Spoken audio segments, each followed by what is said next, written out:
Canteen manager को बिल्कुल अंदाजा नहीं था कि वह किससे पंगा ले रहा है। जैसे ही उसने खाना बेचने वाले आदमी के कपड़े फाड़े, उसकी पीठ पर बने टैटू देखकर उसका चेहरा उतर गया। यह कोई साधारण टैटू नहीं था, बल्कि क्रिमिनल अंडरवर्ल्ड के एक लीजेंड की पहचान थी। पास खड़ी उसकी बेटी जम गई। उसे यकीन ही नहीं हुआ कि उसके पिता रुद्र का अतीत इतना खतरनाक हो सकता है। सालों पहले रुद्र ने अपने भाइयों को बचाने के लिए उनके सारे गुनाह अपने सिर ले लिए थे। उसके बाद अंडरवर्ल्ड में किसी ने भी उसका सामना करने की हिम्मत नहीं की। 10 साल से ज्यादा जेल में रहने के बाद जिस दिन वह बाहर निकला, जेल के बाहर सैकड़ों लग्जरी कारें खड़ी थीं। जिस ग्रुप की उसने नींव रखी थी, वह अब पूरे इलाके की सबसे बड़ी कंपनी बन चुका था। उसके पुराने साथी चाहते थे कि रुद्र वापस आकर सब कुछ संभाल ले, लेकिन उसने साफ मना कर दिया। वह उस जिंदगी से थक चुका था। अब वह सिर्फ अपनी पत्नी और बेटी के साथ एक सामान्य जिंदगी जीना चाहता था, मगर जेल का रिकॉर्ड उसके पीछे पड़ा था। कोई कंपनी उसे नौकरी देने को तैयार नहीं थी। एक दिन उसने अपनी बेटी को स्कूल की कैंटीन के खराब खाने की शिकायत करते सुना। अगले ही दिन रुद्र ने स्कूल के बाहर छोटा सा फूड स्टॉल लगा लिया। उसका खाना स्वादिष्ट भी था और सस्ता भी। देखते ही देखते स्टूडेंट्स की भीड़ उसके स्टॉल पर लगने लगी। लेकिन जब उसकी बेटी अपने दोस्तों के साथ वहां पहुंची, तो दोस्तों ने उसका मजाक उड़ाना शुरू कर दिया। उन्होंने उसके पिता के जेल जाने की बात सबके सामने कह दी। शर्मिंदा होकर बेटी ने अपना गुस्सा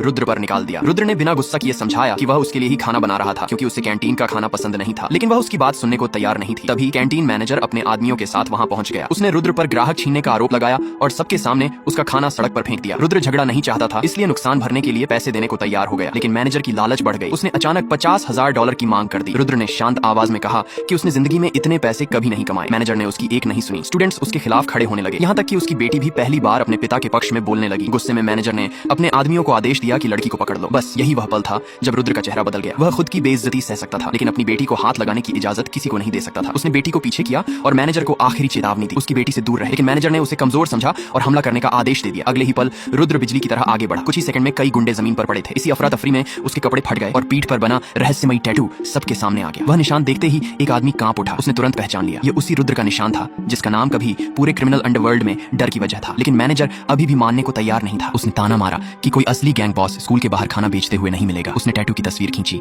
और उस बड़ी कॉर्पोरेशन के लोगों को भेज दी जिसका असली मालिक कभी रुद्र ही था। बेटी को समझ आ गया कि मामला अब बहुत बड़ा हो चुका है। कुछ ही देर बाद स्कूल के सामने लग्जरी कारों का काफिला आकर रुक गया। काले सूट पहने दर्जनों लोग एक साथ बाहर निकले। पूरा माहौल अचानक शांत हो गया। मैनेजर उन्हें देखते ही आगे बढ़ा और खुद को उनका खास आदमी साबित करने की कोशिश करने लगा। उधर रुद्र की बेटी डर कर घुटनों पर बैठ गई। वह रोते हुए उन लोगों से अपने पिता को छोड़ देने की गुहार करने लगी, लेकिन किसी ने उसकी बात का जवाब नहीं दिया। उनमें से एक आदमी सीधे रुद्र के सामने पहुंचा। फिर उसने सिर झुकाया और पूरी इज्जत के साथ सिर्फ एक शब्द कहा, बॉस।